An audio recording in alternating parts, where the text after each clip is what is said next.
Barang siapa yang berkata Astaghfirullahalazim, la ilaha illa huwal hayyul qayyum wa atubu ilaih 3 kali ketika dia tak tidur di katil atau tempat tidurnya, Allah akan memberi keampunan segala dosanya, walaupun dosa itu sebanyak buih di laut.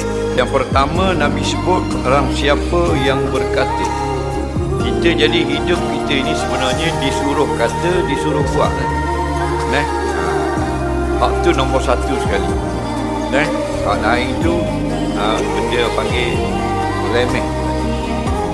Tentang kita berhibur, kita bergelak, kita berehat, kita tak hidup berbuat-buat tu benda remeh. Hak mustahak sekali Tuhan cipta kita, nak suruh kata, nak suruh buat tu je. Nak suruh kata hak dia suruh kata, nak suruh buat hak dia suruh buat.